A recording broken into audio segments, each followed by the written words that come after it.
Señor Director Ejecutivo del Centro de Investigación y Desarrollo en Tecnologías de la Información y las Comunicaciones, Sintel, Manuel Martínez Niño, su hijo Josué y su junta directiva.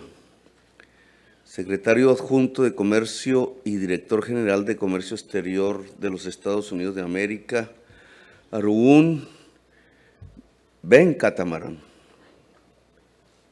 Registrador Nacional del Estado Civil Alexander Vega Rocha. Encargado de Negocios de los Estados Unidos de América, Francisco Palmieri. Funcionarios del Gobierno Nacional, funcionarios del Centro de Investigación y Desarrollo en Tecnologías de la Información y las Comunicaciones, Sintel, empresarios, directivos y representantes de las diferentes empresas que nos acompañan, empresarios y directivos del país invitado, Estados Unidos de América. Un saludo a los representantes de las direcciones de tecnologías de la información y las comunicaciones de las fuerzas militares, integrantes del gabinete departamental, distrital y municipal asistentes, medios de comunicación nacionales y regionales, invitados especiales y a toda la ciudadanía que aquí se hace presente. Un saludo muy especial. Este tema, a estas alturas, todavía falta para cumplir el primer mes de gobierno, queda siempre como una proyección hacia adelante de lo que pretendemos hacer.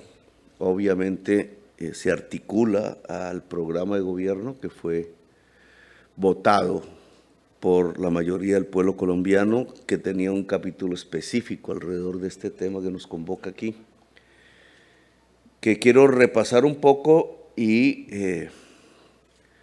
mirar en estos días en qué hemos avanzado. El país, desde hace 5 siglos, cuando llegaron muy cerca de aquí por primera vez los españoles, cambió su estructura económica fundamentalmente alrededor de la posesión de la tierra. La tierra desde entonces se convirtió en un símbolo de poder. Desde entonces no se ha podido superar ese estigma, esa marca muy premoderna, casi feudal. Se combinó el feudalismo con el esclavismo, esta ciudad fue testigo. ¿Qué le pasa a una sociedad que articula feudalismo y esclavismo? No es muy positivo lo que se puede generar de ese tipo de articulación económica, pero esa fue la colonia española en este territorio. No fuimos los únicos, casi toda América, incluidos los Estados Unidos, a propósito. Sin el feudalismo también articularon el esclavismo, que fue realmente construido desde Europa en una de las peores salvajadas contra la humanidad. Desde allí, y a diferencia de los demás países que fueron sufriendo sus procesos políticos de ruptura con ese pasado, muchas veces violentos, Colombia se quedó anclado en ese tipo de estructura, de mentalidad incluso, y uno de los ejes que sobreviven es precisamente una de las tenencias de la tierra más atrasadas de la humanidad actual.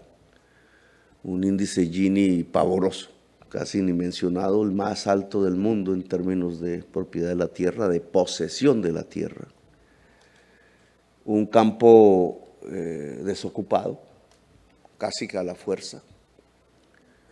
Unas tierras fértiles que no producen por millones de hectáreas cuando la humanidad tiene hambre y cuando la sociedad colombiana tiene hambre. Un almendrón, como lo llamaba un pensador colombiano liberal, que irradia el conjunto de problemas que hoy nos anegan, que hoy nos ahogan en violencia.